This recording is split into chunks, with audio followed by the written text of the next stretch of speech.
Մայրությունը հավերժական կոչում է։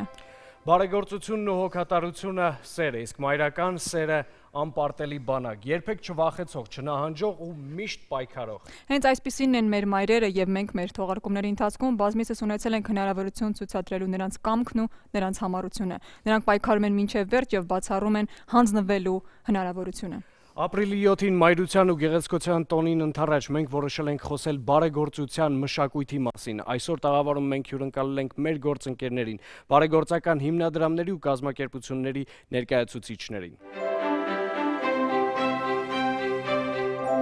Բարի երեկո սիրելի կայնայք, շնորհավոր ձեր ապրիլի 7 այսօր Ապրիլի 7-ն է մայրության եւ գեղեցկության օրը եւ այսօրվա մեր թողարկումը լինելու է բացառիկ նրանով, որ խոսելու ենք ընդհանրապես բարեգործություն մշակույթի մասին եւ փորձելու ենք հասկանալ, թե մեզանից յուրաքանչյուրը ինչով է զբաղվում, չնայած այն փաստին, որ մեզանից ամեն մեկը ծառայում է նույն նպատակին՝ օգնել երեխաներին, օգնել անել հնարավորինս ամեն ինչ, որ նրանք ունենան արժանապատիվ մանկություն։ Ինձ հնարավորություն տվեք, որպեսզի ես էլ շնորհավորեմ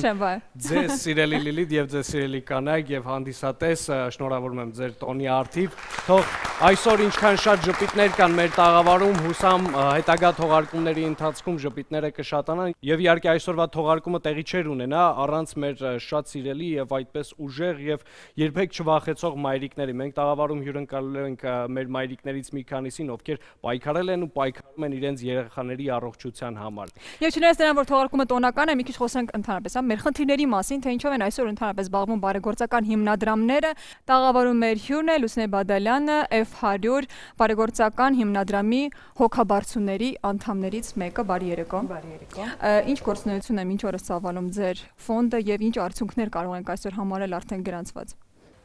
Մեր երկրում կան առողջապահական մի շարք չլուծված խնդիրներ, բայց երբ խոսքը վերաբերում է քաղցկեղին, որի բուժումը բավականին թանկ արժի, կարծում եմ, որ նույնիսկ եղած հիմնադրամներն էլ այսօր բավական չեն այդ խնդիրը լուծելու համար, հետևաբար լուրջ հասարակության օգնությունն է անհրաժեշտ այս հարցով։ Հետևաբար ժամանակի պահանջն էր, մենք էլ ստեղծվեցինք անձնական որոշակի խնդիրներից հետո, հասկանալով, թե ինչ պրոբլեմների հետ է բախվում մարդը, բացի այն, որ պայքարում է իր կյանքի համար, կենաց մահու կռիվ է տալիս, միևնույն ժամանակ պիտի մտածես տարբեր ֆինանսական խնդիրների մասին, հոգեբանական ծանր ապրումներ էլ ավելի են խորանում, հատկապես երբ դու հասկանում ես, որ կան բուժման շանսեր, բայց դա կախված է Գումարից, այսինքն անհեթեթություն, կարող ես փրկվել, կարող ես չփրկվել։ Հետևաբար կարծում եմ անհրաժեշտությունը կա եւ մենք եւ մի շարք այլ ֆոնդեր, որոնք արդեն երկար տարիների աշխատանք են ծավալում, բոլորս ծառայում ենք այդ մեկ նպատակին, որպեսզի գոնե մի քիչ թեթևացնենք այն մարդկանց հոգսերը, որոնք ճակատագրի բերումով հայտնվել են նման անելանելի իրավիճակում։ Հաղորդման սկզբում մենք ասացինք, որ տաղավարում մենք հյուրընկալել ենք նաև մեր մայրիկներին, ովքեր պայքարել են ու պայքարում են ու վստահ եմ իրենցից մի քանիսին դուք էլ եք ճանաչում, օրինակ Աստղիկի մայրիկին, Հասմիկին, ով բավականին երկար ճանապարհ է անցել ժամանակ առ ժամանակ միայնակ մնալով իրենց ընտանիքի խնդրի հետ, բայց եւ այնպես հանդիպեցին ձեզ եւ մենք էլ հնարավորություն ունեցանք միանալու իրենց օգնելու այդ շարժմանը։ Հետաքրքիր է իմանալ ինչպես են հիմնադրամները եւ մյուս կազմակերպությունները այս հարցում միմյանց հետ համագործակցում եւ կա փորձ, օրինակ, եթե երեխան ունի կարիք եւ օգտվում է մի հիմնադրամից, մյուս հիմնադրամը նպաստի, որ մեկ այլ հիմնադրամ նույնպես։ Եթե թույլ կտաք, ես իմ կարծիք ասեմ, հետո ավելի հասուն հիմնադրամները իրենց կարծիք ասեն, երբ որ մենք մեր ֆոնդ 100-ը ստեղծում էինք, անկեղծ ասած ամենից շատ հաճելիորեն ես զարմացա հենց դրա վրա, որ մեր իրականության մեջ բարեգործական հիմնադրամներ այնքան հաշտ ու համերաշխ մեծ մասամբ, իհարկե հակառակն էլ է լինում, բայց մեծ մասամբ այն գործող, օրհնի բուն աշխատող հիմնադրամները այնքան հոգատար են միմյանց նկատմամբ առաջին հերթին, այսինքն կա խնդրի մեջ հայտնված մի մարդ ու մի հիմնադրամի միջոցները բավարար չեն կամ նրա գործունեության նեղ շրջանակից ավելի դուրս է, հա, օգնության, այսպես բոլորը համախմբվում են, մեկը զանգում է մյուսին, այդ մյուսը իր կողմից է օգնություն ցուցաբերում եւ թերևս դա է հաջողության մեր գաղտնիքը, որովհետեւ շուկան շատ փոքր է, թվականակն էլ է քիչ մեր հանրության, հետևաբար եթե մենք մեկս մյուսին չօգնենք, պատկերացրեք, որ այդ արդյունքներն, եղած արդյունքներն էլ չեն լինի։ Հետևաբար, եթե բոլորս չհամախմբենք, ապա մեր գործն էլ այո, առաջ չի գնա։ Այսօրվա մեր հաղորդագրություններից մեկն էլ այդ է, մենք որոշեցինք, որ պետք է տաղավարում տեսնենք ձեզ բոլորի, կուզենայինք բոլորին տեսնել, իհարկե դա հնարավոր չէ, բայց եւ այնպես ուզում ենք հասկանալ ընդհանուր խնդիրները եւ համագործակցելու ընդհանուր ուղիները։ Ինձ մի հարց է միշտ հետաքրքրում յուրաքանչյուր հատկապես, երբ խոսում ենք կնոջ մասին եւ մայր կնոջ տեսակի մասին, երբ որոշում է եւ հանձն է առնում բացել բարեգործական հիմնադրամ կամ հասարակական կազմակերպություն, միթե իսկապես պետք է ինչ-որ դրդապատճառ լինի, այսինքն կամ քո սեփական ցավը, կամ միգուցե կողքինի ցավը տեսնելուց հետո է քո մոտ այդ գաղափարը գալիս։ Գիտեք, երևի կյանքի բերմամբ տենց ստացվեց, որ ես չավարտեցի բժշկական ինստիտուտ, այլ ավարտեցի համալսարան եւ ավարտելուց հետո աշխատում եմ հիվանդանոցում, հենց մի անգամից։ Մանկական հիվանդանոցում Արաբկիր կենտրոնում մի 15 տարի, այտենց փորձ ունեմ այնտեղ աշխատելու։ Ինչից հետո, երբ որ քո սեփական խնդիրն է առաջ գալիս, դու հասկանում ես, որ դու ունես եւ ուժ, եւ հնարավորություն, եւ գիտելիքներ, որպեսզի կարողանաս օգնել նաեւ մնացած երեխաներին։ Դու բժիշկների հետ հավասար մի թիմ ես, որովհետեւ դու երկար տարիներ աշխատել ես հետները, դու գիտես այդ ներքին խոհանոցը ոնց որ հիվանդանոցային, դու գիտես նաեւ ներքին խոհանոցը լինելով պացիենտ նույն հիվանդանոցում։ Հիվանդանոցը առավոտյան եւ երեկոյան դա երկու տարբեր հաստատություններ են։ Երեկոյան հավաքվում է մի մեծ ընտանիք, բաղկացած ծնողների մի բանակից, որոնք կիսվում են իրար հետ իրանց խնդիրներով, այն ամենա, չգիտեմ, կենցաղայինից սկսած մինչեւ լուրջ հոգեբանական խնդիրը։ Ծնողը կրկնակի բեռ է տանում իր վրա, նախ իր սեփական խնդիրները իր կյանքի հետ կապված, երկրորդը երեխայի հիվանդանալը։ Մեզ մոտ ոնց են ասում, ավելի լավ է ինձ լինել, քան իմ երեխային, հա։ Եվ այդ ամեն ինչը ունենալով եւ կուտակելով ինձ մեջ, ես որոշեցի, որ ես կարող եմ դա անել։ Ու բացի դրանից կա մի մեծ պոտենցիալ, երբ որ մարդիկ բարի են քո հանդեպ եւ անում են քո համար, իսկ ես դա տեսա, որ մի բանակ մարդ կանգնած էր իմ մեջքին, երբ որ իմ երեխայի խնդիրն էր։ Ես պարտավոր էի ուղղակի դա վերադարձնել։ Խոսք ուղենք հենց Ստեֆանիա Շահումյանին, Երջանկության շող բարեգործական ֆոնդի նախագահ, քանի որ քիչ առաջ խոսում էինք Ռուսաստանի Դաշնության մասին։ Դուք վերցրել եք ձեր վրա այդ պատասխանատվությունը ֆոնդ բացելու հենց Ռուսաստանում։ Ձեր կարծիքով ինչ տարբերություններ կան Ռուսաստանում գործող հիմնադրամների միջև եւ այստեղ գործող հիմնադրամների միջև։ Այնտեղ դաշտը ավելի մեծ է, ուրեմն խնդիրներն էլ ըստ այդմ ավելի շատ են։ Մոսկվայում կան շատ ֆոնդեր, որոնք իրոք օգնում են։ Այնտեղ ավելի հեշտ է ինձ թվում է օգնությունը հավաքել, ուղարկել։ Մենք շատ երեխաներ ունենք Հայաստանից, որ գալիս են ստեղ քաղցկեղով, գալիս են Մոսկվա, բուժվում են, օպերացիա են իրենց անվիրահատում են, բայց դա արվում է հիմնական ֆոնդերի օգնությամբ։ Բայց կան ֆոնդեր, որոնք բարեխիղճ չեն աշխատում, բարեխիղճ, ես ներողություն եմ խնդրում իմ հայրենի համար։ Եվ կարող եմ ասել, որ մի քանի ժամանակ առաջ մենք ծանոթացանք անձամբ տենց ֆոնդերից մեկի հետ, որոնք օգնում են հայ երեխուն, որ մենք էինք օգնում, բայց ասեմ ոնց կարելի է ստուգել ֆոնդերին։ Ինձ պետք էր մենակ փորձել գումարը, որ տրված էր դոլարով, Ամերիկայից հիվանդանոցներից մեկի տրված հաշիվը, կալկուլյատորով հաշվել դա փոխանցել ռուբլի։ Եվ չեք հավատա, գումարի տարբերությունը կազմեց ավելի քան 1 միլիոն ռուբլի։ Դրա համար իմ խորհուրդը բոլոր մարդկանց, ով որ աշխատում է ֆոնդերի համար գումարա փոխանցում, վերցրեք գոնե այդ գումարը մի հատ փոխանցեք դրամի կամ ռուբլի։ Պետք է օգնել, անշուշտ դա օգնում է, ճիշտ են ասում, որ այն 100 դրամն էլ, 100 ռուբլին էլ դա մեծ գումար է, որ ինքը մեծ ներդրում է, ամեն մարդ կարող է իր ներդրումը մտցնել գործի մեջ, բայց պետք է միշտ տեսնել ում եք օգնում, ինչ ֆոնդի եք օգնում, ու ստուգել թեկուզ վերցնել զանգել այդ ընտանիքին երեխայի մամային։ Այս ձեր խոսքի շարունակելով մենք օրենք նման խնդիր չունենք շատ հաճախ, հա, մեր հաղորդումից հետո զանգարում են մեր աշխատանքային հեռախոսահամարին եւ շատ անկեղծ ասում են. Գիտեք, այստեղ փոքր-ինչ վստահության հարց կա, եթե թույլ կտաք տվեք մեզ ծնողի հեռախոսահամարը, մենք խնդիր չենք տեսնում։ Ծնողը դուք կարող եք անձամբ տանել գումարը փոխանցել կամ ցանկացած տեսակի օգնություն։ Խոսենք նաեւ մյուս ամենից շատ տարածված հիվանդության մասին, մանկական ուղեղային կաթված։ Մինչ այս պահ կարծես խոսում էինք քաղցկեղով հիվանդ երեխաների մասին։ Դուք ինչպես եք կարողանում կոորդինացնել այդ գումարը, որով հետև այստեղ խնդիրը մի փոքր այլ է, հա, երեխաներին պետք է թե տարբեր սարքեր, հա, հենաշարժողական քայլակներ, օրթոպեդիկ կոշիկներ եւ այլն եւ այլն։ Այստեղ դուք անձամբ տալիս եք գումարը ծնողին, թե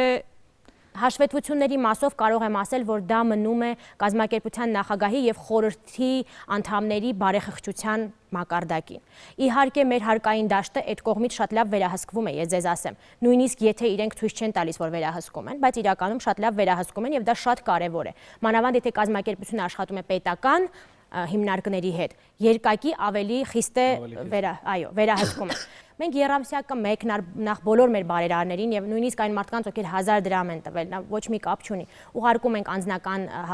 մեյլեր, այսինքն էլեկտրոնային փոստով պահում ենք անընդհատ կապը եւ ուղարկում ենք հաշվետվություն եւ նաեւ միշտ տրամադրում ենք մեր շահառուների հեռախոսահամարները, անձնական տվյալները, շատ ավելի լավ, եթե բարերարը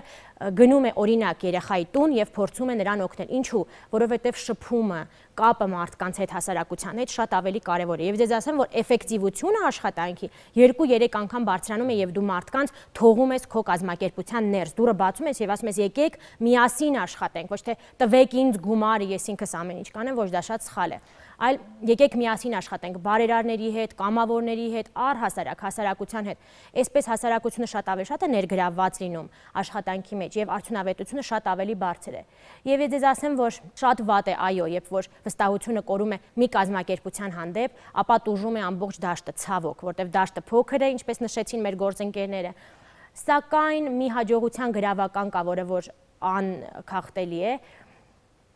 այն մարդիկ, որոնք գալիս են մեզ հետ 5 տարի առաջվանից, գալիս են մինչ այսօր։ Եվ եթե մի մարդ անգամ հրաժարվում է օգնելուց, այ դա արդեն ազդակ պիտի լինի կազմակերպության կամ ֆոնդի ղեկավարի հանդեպ, այո, որ նա հասկանա, որ ինչ որ մի բան նա ճիշտ չի անում։ Եվ ես կարծում եմ, որ սա այն ոլորտը չի մանավանդ երեխաների հետ առնչվող, որտեղ կարելի է աշխատել անբարեխիղճ, որովհետև մենք քրիստոնյա ազգ ենք եւ պիտի հասկանանք, որ կյանքը բումերանգ է, ոչ ոք ապահովագրված չէ։ Եվ երևի թե ավելի լավ առիթ էլ չի լինի, մենք շնորհավորենք քեզ Նարինե, որովհետև իբրև ուժեղ մոր, ուժեղ կնոջ եւ համառ կնոջ իդեալական տարբերակը դու ես, վերջապես բացվեց Երազի տուն վերականգնողական կենտրոնը, դա միայն գիտեն այն մարդիկ, ովքեր քեզ շրջապատել են, թե ինչ կյանքի գնով ի վերջո բացվեց, որ այդ երեխաները, ովքեր ունեն հաշմանդամություն, կարողանան նորմալ, բարենպաստ պայմաններում անցնել իրենց թերապիաները։ Դա շատ ուրախալի փաստ էր մեզ համար, հատկապես հաշվի առնելով այն փաստը, որ մեր հաղորդման վերջին շահառուներից 2-ը արդեն կարող են գալ եւ անվճար մասնակցել այդ թերապիաներին։ Դիանա, օգնենք հայ մանուկներին, հասարակական կազմակերպության նախագահ, բարի երեկո։ Բարի երեկո։ Այստեղ դուք կարծես թե չեք ճանաչում երեխան, ինչ խնդիր ունի, ինչի մասն է խոսքը գնում, ձեր նպատակն է համախմբել սովորական մարդկանց, այո, մեկ խնդրի շուրջ։ Այստեղ Վահեն ասեց թափանցիկության մասին, մենք այսպես ենք աշխատում, նախ առաջինը վերցնում ենք երեխայի փաստաթղթերը, ծանոթանում ենք ծնողի հետ, կազմակերպում ենք միջոցառում եւ տեսնում ենք ինչով էլ կողմնակի ինչ եկամուտներ կարող ենք ունենալ երեխային օգնելու վերաբերյալ։ Կապնվում ենք մեր գործընկերների հետ, այստեղ Ստեֆանյան Շահումյան մեր գործընկերն է եւ շատ շնորհակալություն իրեն, որ միշտ մեզ այսպես ասած թևութիկունք է լինում։ Այ կարելի է իմանալ ինչ տեսքով է թևութիկունք լինում, այսինքն ձեր համագործակցության արդյունքում ինչ։ Այո, մեր համագործակցության արդյունքում օգնել ենք արդեն 3-4 երեխաների, Ստեֆանյան նույնպես միջոցառում է կազմակերպել երեխայի համար, երեխան Փառք Աստծո հիմա բուժվում է Գերմանիայում, մեր Մոսկվայի նաև մեր Մոսկվայի երեխաները այնտեղ միջոցառումներ են կազմակերպում երեխայի համար եւ տեսնում ենք, եթե գումարը շատ մեծ է, նաեւ դիմում ենք ուրիշ կազմակերպություններին, նվիրիր կյանքին եւ այդպես օգնում ենք փոքրիկներին։ Ես կարող եմ ավելացնել, լինելով Մոսկվայում շատ ժամանակ մենք չունենք այդ հնարավորությունը, մենք նույնպես այցելում ենք ընտանիքներին, երեխաների հետ անձամբ ծանոթանում ենք, բայց քանի որ մենք Մոսկվայում ենք, մենք այդ հնարավորությունը չունենք գալ Հայաստան, քանի որ ես լինելով հայ, ինչ շատ են դիմում Հայաստանից։ Մոսկվայում բոլորի մոտ անգամ հարց առաջանում, ինչ ես դու այդքան հայերին օգնում, քո մոտ ինչա հայ ես, հայերին ես օգնում, բայց ցավոք սրտի հայ երեխաների մեջ ռակով հիվանդ երեխեք շատ են եւ ոչ միայն։ Եվ եթե պետքա լինում այցելել ընտանիքին, անձամբ տեսնել, ծանոթանալ, ստուգել այդ տեսնել ընտանիքի արդյոք տենց վիճակի մեջ է, ոնց որ մեզ պատմվել, ես զանգում եմ Դիանային, իրանք գնում են, իմանում են, տեսնում են, ծանոթանում են, դա լինում է Հայաստանի բոլոր տեղերում կարա լինի, Լեննական, Երևան եւ մարզերով ու մարզկենտրոններով։ Հա։ Մենք միջև այս պահը խոսում ենք, հա, մայր տեսակի մասին, ով պայքարում է հանուն իր երեխայի, բայց այստեղ, չգիտեմ, ցավոք սրտի, հա, մայրն է, դուք հանդիպում եք այնպիսի մայրերի, ովքեր ուղղակի թողնում են իրենց երեխաներին, եւ ես ապշած եմ, թե ինչ համառությամբ եք դուք պայքարում, որ այդ մայրը ի վերջո երեխային վերցնի հիվանդանոցից, եթե անգամ երեխան ծնվել է խնդրով, եւ տանի տուն։ Գիտեք, համառորեն պայքարել ասելը մի քիչ դժվար է, պարզապես երբ որ երեխան ծնվում է, չեն բացատրում ծնողներին ինչ խնդիր է երեխայի մոտ, ինչպես պայքարել, ինչպես կարող են անել։ Կողքից մի քանի կարծիք են ասում, թողեք ձեր երեխային դες ավելի հեշտ կլինի մի քանի տարի հետո նորը կունենաք երկրորդ երրորդը առողջ կծնվեն։ Այո, առողջ կլինի, ձեզ պետք է քո կյանքը ջահել է եւ այլն այդպես։ Ու ճիշտ ասած շոկային այդ պահը, հա, ծնողների մոտ նաեւ եթե գումարես այդ ամենը, կողքից կարծիքները ստիպված են։ Ես կարծում եմ, որ այդ պահին հասնում ենք մենք, բացատրում ենք երեխայի խնդիրը, երբեք մենք չենք համոզում երեխային տարեք ձեր տուն, մենք պարզապես բացատրում ենք խնդիրը, որոշումը միշտ ծնողինն է, որովհետև երբ 10 տարի հետո ինչ որ խնդիրից նա փոշմանի, մեղադրելու է նախ քեզ, որովհետև կասի դու ես համոզել, չէ՞։ Երեխայի խնամքը եւ ամենը այդ պատասխանատվությունը ծնողինն է առաջին հերթին եւ ինքը պիտի այդ որոշումը կայացնի։ Մենք պարզապես բացատրում ենք, հոգեբանորեն ենք աջակցում, որ այդ ծանր իրավիճակից իրենք դուրս գան։ Եվ այսօր մենք արդեն ունենք 84 հաջողված դեպք։ Դա հիանալի արդյունք է։ 84 Ես կխնդրեի, որ մեզ պատմեիք ձեր վերջի հաջողված դեպքերից մեկի մասին, որ Եթե թույլ տաք ես առաջինից պատմեմ, հա։ Բայց 84 ամբողջությամբ ամենատպավորվածը։ Չէ, ամենաառաջինը, որը փոխեց իմ կյանքը, ես այդպես պատմեմ, հա։ Երբ որ ես նոր ես ամենը սկսում, այսինքն չէի սկսում, երբ որ ես տեսնում եի հիվանդ երեխա, ես փակում էի այդ ամեն ինչը, որովհետև դա իմ վրա շատ էր ազդում։ Բայց մի օր, չգիտես ինչպես, կարդացի մի գրառում Facebook-ում, որ կա երեխա առանց թաթիկների ոտքի, որին լքել են հիվանդանոցում։ Ու գիշերվա 2-ին հասանք հիվանդանոց մի քանի մայրերով, հենց այդ հիվանդանոցում ծանոթացանք ու որոշեցինք, որ նման երեխաներին պետք է աջակցել։ Երկար փնտրեցինք ծնողներին, չկարողացանք գտնել, հետո 1 տարի մենք այդ երեխային խնամում էինք նաև մանկատանը։ Ու այդ 1 տարում ընթացքում 14 երեխա եւս ավելացավ, հա, մեզ մոտ, եւ երբ որ երեխային 1 տարեկանը պիտի լիներ ու մենք որոշում էինք, թե իր ծնունդը ոնց նշեինք մանկատանը, մենք գտանք իր ծնողներին, խոսեցինք հայրիկի հետ, բացատրեցինք, որ խնդիր չունի այդ երեխան, ոչ մի, ու իրենք էլ պատկերացրեք այդ 1 տարին ամբողջ տարին տանջվում էին, նույնիսկ տառապել էին, բաժանման եզրին էին կանգնած եւ այլն։ Ու ես ասացի, որոշումը ձերն է, խնդրում եմ, հա, դուք մտածեք, ինձ մի քանի օրից զանգահարեք, ու երբ որ ինքը զանգեց մի քանի օրից, ասաց, ես ուզում եմ 1 րոպե շուտ իմ բալիկը գա տուն, խնդրում եմ ինձ օգնեք, որ իմ երեխան գա տուն, կարող է չթողնեն այսքանից հետո իմ փոքրը վերադառնա, չգիտեմ, այդ րոպեները մի ամբողջ կյանք արժեն, հա, բայց կա նաև այստեղ մի այլ խնդիր, որ իրենք ամաչում են։ Ու այդ ձեր ասած թափանցիկությունը ինձ մոտ ինչ-որ պահերի կորում է, որովհետև ամաչում են, որ իրենց տուն ինչ-որ մեկը գա, ամաչում են, որ մարդիկ իմանան։ Նույն այդ փոքրիկի ծնողները առ այսօր այդ ծնողներին ոչ ոք չի տեսել, այսինքն երբ որ իրենց պետք է ինչ-որ բանով օգնել, Մենք նույնպես փորձել էինք կապ հաստատել, բայց ինչքան ես իրենց բացատրեցի, որ թող գան այստեղ, հատկապես որ իրենք ուզում են մեկնեն երկրից, ոչ մի կերպ իրենք չհամաձայնվեցին։ Այստեղ երևի թե բախվում ենք ամենամեծ խնդրին, հա, հասարակության վերաբերմունքը այդ երեխաների նկատմամբ, ովքեր տարբերվում են։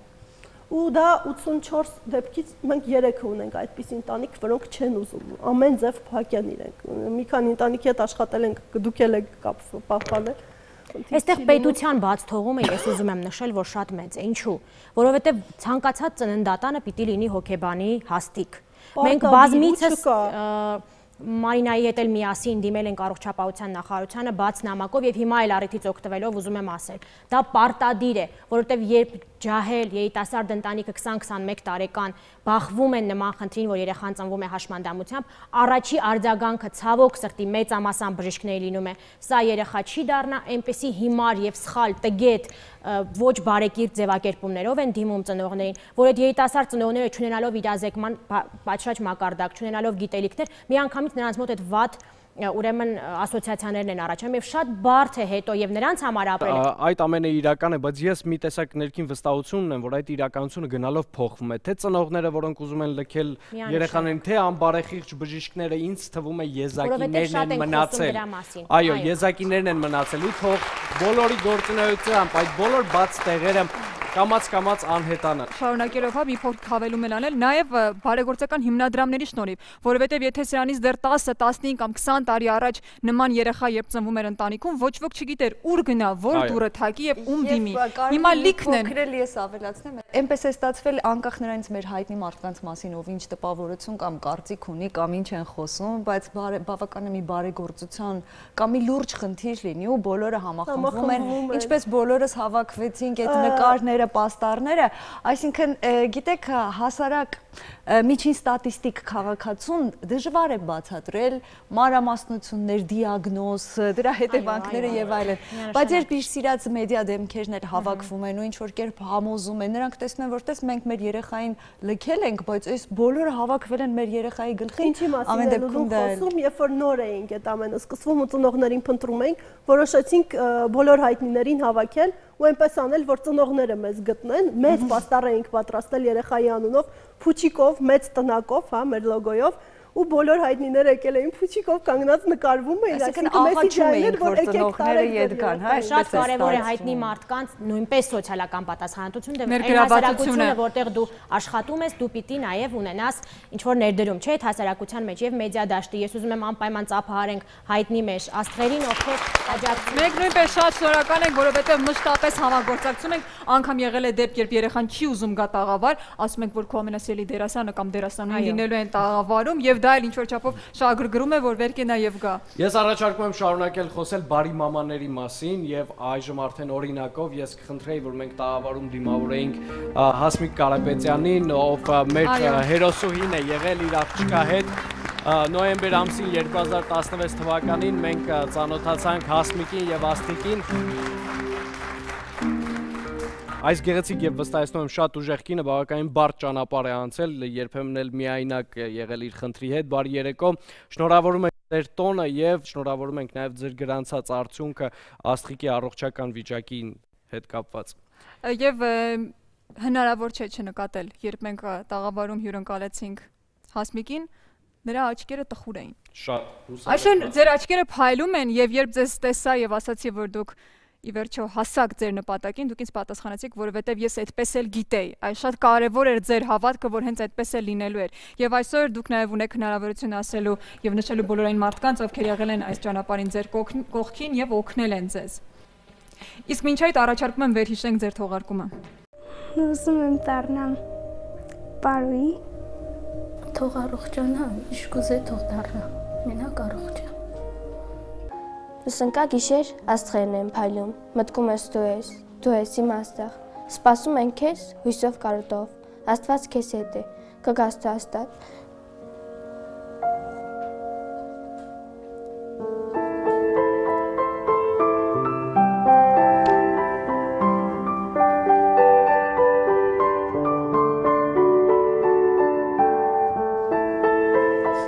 Նստարանին կնստես սիրով ու կապրես մեզ հետ, վար երազներով։ Աստղիկը ոչ թե մենակ իր անունն է աստղիկա, ինքը մեր դասարանի հենց աստղն է, օրինակ մի օր աստղիկը ստեղ չէ, հիմի ինչ որ մութ է, էլի որ աստղիկը գուկա, այդ աստղի լույսը պայծառացնե մեր դասարանը։ Աստղիկը դե որպես պարու ինքը ավելի պրոֆեսիոնալ սախսաժումները կնե։ Ու ուշադրություն որ կդնես, ինչ որ հալված բաների նման, տեսնա ձեռների շարժումները շատ սիրուն է։ Անպայման պետք է վիրահատական բուժումը լինի, որտեղ վիրահատական բուժման միջոցով է հեռացվում հիմնական այդ ուռուցքային զանգվածը օջախը։ Եթե վիրահատությունը կատարվի, կարող ենք ասել, որ երազանքը աստղիկը կիրականանա, իսկ հնարավոր կլինի վիրահատությունից հետո ապրել։ Բացառված չէ։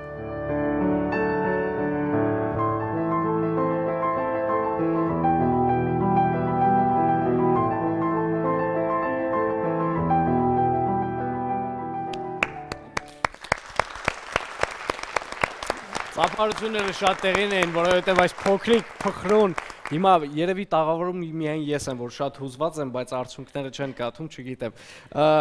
Իսկապես Աստղիկի համար մենք բոլորը շատ ուրախացանք։ Սա այն դեպքերից է, երբ մի հիմնադրամը, մի հոգին, մի ընտանիքը չկարողացավ այս հարցը լուծել։ Այստեղ միացան մի քանի տարբեր խոշոր հիմնադրամներ, ովքեր համախմբվեցին, թեկուզ երբեմն էլ իրարից անկախ, առանց իմանալու, բայց առողջության կամուրջ հիմնադրամը F100-ը նվիրիր կյանքը եւ մենք էլ նաեւ մեր լուման ունեցանք ու մեր բոլոր հեռուստադիտողներն ու անհատները, ովքեր այդ գումարները փոխանցեցին։ Հիմա մնացել է եւս շատ կարեւոր փուլ, Աստղիկին անհրաժեշտ է քիմիոթերապիայի կուրսեր, 12 կուրս, այնպես որ մենք շարունակում ենք այս շարժումը, պետք է Աստղիկին մինչեւ վերջ տանենք իր երազանքի։ Հասմիկ, վիրահատությունից հետո ապարեց Աստղիկը։ Ունեցել է հնարավորություն ապարելու։ Որտեղ։ Կպատմեք։ Չէ, նախքան վիրահատությունն ենք դրանից շաբաթը առաջ մենք հարսանիք էինք գնացել։ Ու ինքը ապարել է։ Իսկ հիմա ինչպես է իրեն զգում։ Շատ լավ, փառք Աստծո։ Շատ լավ։ Անայդ կպատմեք ձեր ծանոթության, ինչպես ձեր ծանոթությունը տեղի ունեցավ այս ընտանիքի հետ, որքանով եք դուք շահագրգռված, որ նույնպես տեսնեք Աստղիկին քայլելուց։ Դե երևի ամենաառաջին մարդկանցից մեկն է, որ հանդիպեց Աստղիկին հիվանդանոցում, երբ որ իրենք նոր էին եկել, եւ շատ շփոթված եւ չգիտեին թե ինչ է սպասվում, արդեն երկար ժամանակ աշխատելով տենց երեխաների հետ հիվանդանոցում, բժիշկների հետ միասին, դու հասկանում ես, որ դա շատ երկար ու ծանր ճանապարհ է, բավականին թանկ, եւ դու գիտես, որ միայն ծնողը կամ միայն մի հիմնադրամ այս հարցը չի կարող լուծի։ Դա պետք է միախմբվես եւ այս հավաքական ուժի օգնությամբ կարողանաս դա անես, ոնց որ ասում է F100 հիմնադրամը։ Եվ մենք սկսեցինք օգնել, մենք չգիտեինք թե որտեղից կգտնվի գումարը, ոնց կարող ենք անել եւ ակտիվացրեցինք բոլորին, ամեն մեկս մեր բնակավարում եւ ստացվեց։ Եվ շատ ուրախ եմ։ Ես գիտեմ որքան ակտիվ էր այս հաղորդումից հետո Շիրակի մարզը, բնակիչները, քաղաքացիները, մենք շատ զանգեր ենք ստացել, նաև ձեր քաղաքի քաղաքապետը ու բոլոր այն մարդիկ, ում հյուրընկալել էինք հաղորդման ընթացքում, բնականաբար իրենց լուման ունեցան։ Մենք շարունակելով մեր հերոս մայրերի մասին խոսելը, պետք է հրավիրենք տաղավար Համլետ Պողոսյանի մայրիկին, Թամարա Պողոսյանին, ում մենք ծանոթ ենք շատ հուզիչ պատմությամբ, բարի երեկո, Տիկին Պողոսյան։ Այս պատմությունը եւս շատ հուզեց մեր հեռուստադիտողներին, Տիկին Պողոսյանը սպիտակի երկրաշարժից հետո կամաց ոտքի կանգնեց Երևանում եւ ամեն ինչ պետք է լավ լիներ, սակայն տղայի առողջական խնդիրների պատճառով կրկին հայտնվեց այն իրավիճակում, երբ շատերը ուղղակի հուսալքվում են, բայց Տիկին Պողոսյանը այնքան ուժեղ է, որ չի հուսալքվել։ Ինչպես է Համլետը այսօր։ Համլետը շնորհակալություն, փառք Աստծո, լավ է։ Մենք գիտենք, որ հաղորդումից հետո հանգանակություններ են կատարվում, շատ մարդիկ իմացել են ձեր խնդրի մասին եւ որոշակի օգնություն են փորձում ցուցաբերել։ Վառելիք չունենք, շնորհակալ եմ պարոն Սահակյանին։ Պարոն Սահակյանը ձեզ վառելիք բերեց։ Պահածոներ էր ուղարկել։ Աշխատանք առաջարկեց, սակայն ժամերը չէր համընկնում երեխաներին չէի կարող միայնակ 8-ից 8-ը թողնել, քանի որ ես եմ խնամում, աղջիկս դպրոց էր հաճախում, հնարավոր չէր։ Շնորհակալ եմ այն մարդկանց, որ իրոք տեսնելով ձեր հաղորդաշարը շատ զանգեր, որ մենք անպայման փող կփոխանցենք, փոխանցել ենք, այն զանգն էլ որ կա, որ մարդիկ իրոք հասկանում են դիմացինի ցավը, դա մեծ նշանակություն է, որ մեր ազգը իրոք դեռ կարող է օգնել եւ օգնում է։ Ես շատ էի ուզում, որ ձեր հուսալքությունը անհետանար եւ մի փոքր հույսով լցվեիք կյանքի եւ ձեր երեխաների ապագայի նկատմամբ, քանի որ դուք անհանգստանում եք, անդադ մտածում եք, թե ինչ պետք է լինի երեխաների հետ, եթե հանկարծ մի օր ես չլինեմ։ Ես միայն մի առաջարկություն եմ ուզում անել այս բան, ես համոզված եմ, որ այսօրվա մեր հյուրերից միգուցե շատ-շատերը չեն տեսել, հա, հաղորդումը եւ չգիտեն ի վերջո ինչ է կատարվել այս ընտանիքի հետ։ Եկեք հիշեցնենք հեռուստադիտողներին, թե որ թողարկման մասին է խոսքը գնում։ Վերադառնանք, շարունակենք։ Կոնդում էինք ապրում, Ես պարկած եմ էլի ջերմության մեջ, մամ ասեց, էլ չոր հաց չկա, Համլետը ղժում ա, ինչ անեմ, չգիտեմ, վարձը տան, որ դրսում չմնամ, թե որդուս օգնեմ, որ վաղը ինձ չմեղադրեմ։ Կուզեմ, որ մերին լուսավոր ապագա ունենա, ճիշտ ձևի մեծանա, ստախոս չմեծանա, կարողանա իր ճշտով իր եղբորը պահի, երբ որ չեմ լինի։ Ինձ չստի, թե կպահեմ մամա, ու ես մահանամ, ինքը տանի հանձնի մանկատուն։ Շատ եմ շփվել ծնողների, մայրերի հետ, բայց նման մայր, կին, որ պատրաստ է այս կամքի, ցանկության, ձգտման պայմաններում օգնել երեխային, երևի Թամարան առաջինն է, որ հանդիպել է իմ կյանքում։ Քրոջս գտա Միքայելյան հիվանդանոցում, վերակենդանացման բաժնում բաժկած, հետո քիչ-քիչ իմացա, որ 12 հարազատ ընտանիքիս անդամները չկան, մահացած են։ Աղետից հետո իմ գլխին ամբողջ աշխարհը շուռ եկավ ու շուռ եկած մնաց։ Հպարտ եմ, որ դեռևս կան կամ լինելու են նման մայրեր, հայ մայրեր, ովքեր երբեք չեն հանձնվում եւ հանուն իր երեխայի պայքարում են։ Մեկ այլ երկրում լրիվ այլ ճակատագիր կունենար կամ այլ դրսևորում կունենար նման դեպքը։ Անկեղծ ասած, ես նույնպես իմ կյանքում ձեր չափ ուժեղ կին չէի հանդիպել, որովհետև ինձ համար անասնալի էր եւ անբացատրելի, երբ ես հետևում էի այս թողարկմանը, մի կին, ով երկրաշարժի ժամանակ կորցրել է բոլորին, 12 հարազատի, եթե չեմ սխալվում։ Այո։ Ծնվել է ձեր որդին, մանկական ուղեղային կաթված եւ միկրոցեֆալիա, եւ դուք շարունակում եք, դուք պայքարում եք եւ ես ուզում եմ միայն մի բան ասել, որ այսօրվա թողարկումից հետո ես համոզված եմ, որ դուք այլևս հացի խնդիր չեք ունենա։ Շնորհակալ եմ այն մարդկանցից, ովքեր որ իրոք Լիլիթ ջան, իմ ցավը կարողացան հասկանալ։ Ես 28 տարի պայքարում եմ, որ գլխիս կրիշ ունենամ, իսկ 8 տարի պայքարում եմ, որ իմ Համլետիկին կարողանամ։ Շատ եմ ուզում, որ չհուզվեք, որովհետև այսօր իրականում մենք ձեզ հրավիրել ենք, որովհետև ապրիլի 7-ն ենք նշում ու ուզում ենք, որ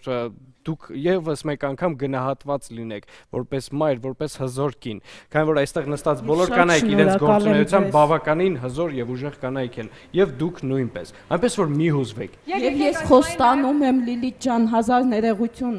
ամբողջ հասարակությանն եմ խոստանում, որ ես երբեք սոված կլինեմ, թե անցած ծառի տակ կլինեմ, թե ինչ որ բնակարանում Համլետը ինձ հետ կլինի մինչև իմ մահկերեսման։ Ես լքեք ձեր զավակներին։ Պետք է շարունակել ու տաղավար հրավիրել Թերեզա Հակոբյանին կրկին, շատ գեղեցիկ կնոջ։ Հերոս մայրիկ եւ ես նաեւ կասեի հերոս հայրիկի կին։ Բարի երեկո, շնորհավորում եմ ձեր տոնը։ Համեցեք։ Թերեզայի պատմությունը եւ Թերեզայի ընտանիքի պատմությունը եւս մեր եթերում եղել է ոչ այդքան վաղ, այնպես որ կարող ենք եւս մեկ անգամ դիտել ու վերհիշել։ Դե բժիշկներն ինձ ասում էին, որ ուշ թե շուտ պետքա արվի երիկամի փոխպատվաստում։ Բայց ամեն հիվանդանոցից դուրս գալուց ասում եմ Աստված ջան, հա թող էլի արվի, բայց գոնե մի քիչ մեծ լինի էլի Լևոնը։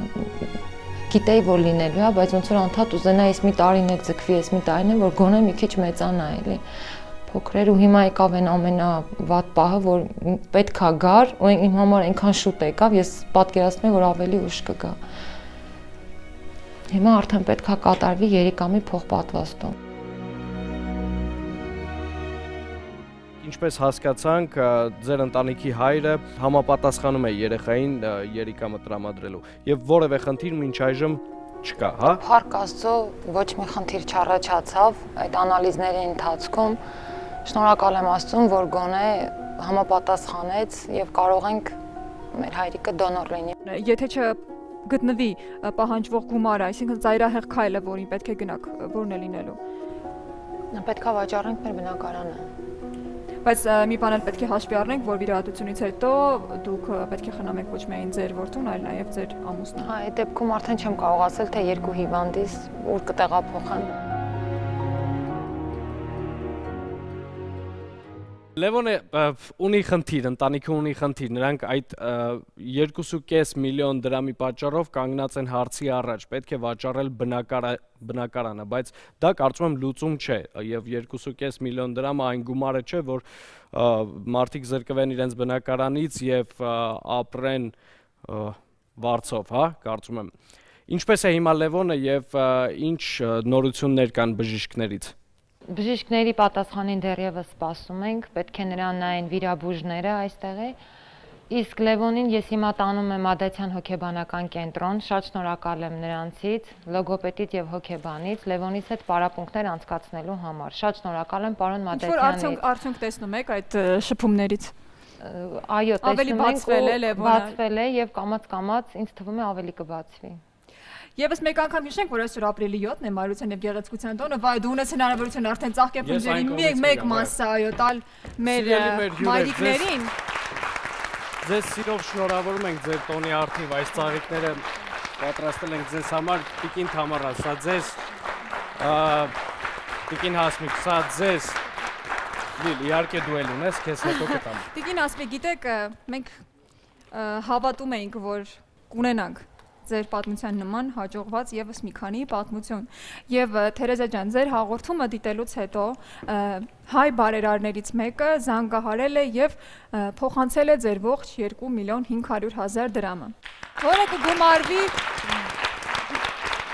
այսօր դուք տուն կգնաք ձեր ուսերից ընկած մի մեծ բեռով որ մինչ այս պահը պետք է մտածեիք թե ինչպես է գումարը գտնելու Գումարը ինքը գտավ ձեզ եւ մեր գործարարներից մեկին շատ մեծ շնորհակալություն, որ հաղորդումը անտարբեր չի դիտել եւ որոշել է օգնել ձեզ ուղղակի կարող ենք շնորհավորել։ Այդ գումարին մենք կգումարենք նաեւ այն հաղորդագրությունները, որոնք ձեր հաղորդումից հետո մենք ստացել ենք եւ անպայման երբ նշանակվի վիրահատությունը, այդ ամբողջ գումարը կփոխանցվի եւ հույս ունենք, որ հետ վիրահատական բուժումների համար նույնպես մենք կարողանանք օգտակար լինել։ Տիկին Թամարա, այո, եւ նաեւ ձեզ եկած է SMS հաղորդագրություններին եւ զանգերին գումարվեց Նվիրիր կյանք բարեգործական հիմնադրամի կողմից նվիրաբերած 1 միլիոն դրամը, որը հիմնադրամը փոխանցել է ձեզ որ ինչ-որ չափով, հա, ինչ-որ չափով, եթե ոչ անգամ ամբողջությամբ թեթևացնեն ձեր հոգսերը, որ գոնե առաջիկա ամիսներին դուք, չգիտեմ, չունենաք մտահոգվելու եւ մտածելու խնդիր։ Նվիրիր կյանքին Ռիտա Սարգսյանին եւ Նունեին ես ձեզ շատ սիրում եմ, որ մեջպես ծնողների կողքին եք եւ չեք թողնում, որ մենք շատ տառապենք, մեր տառապանքը կիսում եք։ Բոլոր նրանց շնորհակալ եմ, ովքեր մեզպես մայրերի կողքին են։ Մենք նույնպես շնորհակալ ենք Նվիրիր կյանք բարեգործական հիմնադրամին, ովքեր մշտապես մեզ հետ համագործակցում են։ Մենք շնորհակալ ենք բոլոր ներկայացուցիչներին այսօր մեր տաղավարում, որովհետև ձեզանից յուրաքանչյուրը շատ կարևոր դեր է ունեցել մեր հաղորդման ընթացքում ներկա գտնվող յուրաքանչյուր երեխայի համար։ Անայի ձեզ, Լուսինե, որ այսօր մենք աստղիկին տեսնում ենք քայլելուց եւ քայլելուց էլ դեռ հերիք չի կտեսնենք նաեւ պարելուց։ Տիկին Թերեզա, մենք ծաղիկները բաժանելու։ Ես գնամ ծաղիկները Հարգելի հեռուստադիտողներ, այսօրվա մեր թողարկումը եւս մեկ բառ ապացույցներ նրան, որ եթե բոլորը համախմբվում են մեկ գաղափարի շուրջ, ապա անլուծելի խնդիրներ չեն լինում։ Շնորհակալ ենք շատ, շնորհավոր բոլորի ապրիլի 7-ը եւ թող որ յուրաքանչյուր մայր, յուրաքանչյուր կին ժպտա եւ երբեք չտեսնի իր փոքրիկին հիվանդ։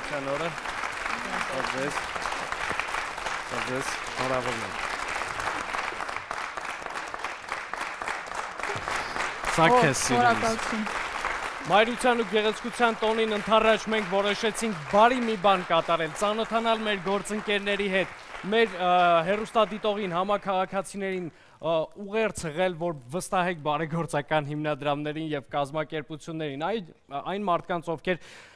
կյանքը գրեթե ամբողջությամբ նվիրել են մյուս համաքաղաքացիների հոգսերին եւ ապրում են իրենց հոգսերին եւ դա անում են մեծ ջանասիրությամբ, այնպես որ այն մի փոքրիկ ներդրումը, որ պետք է կատարեք, խնդրում եմ վստահորեն արեք եւ կտեսնեք, որ արդյունք կա, մարդիկ կարողանում են շարունակել կյանքը, բալիկները առողջանում են եւ կարողանում են առողջ եւ լավ ապագա կերտել։ Եվ միշտ հիշեք, որ չնայած նրան, որ այսօրվա մեր արարքները կաթիլներ էին, ծովը բաղկացած է լինում կաթիլներից։ Կհանդիպենք եկող ուրբաթ հաջողություն։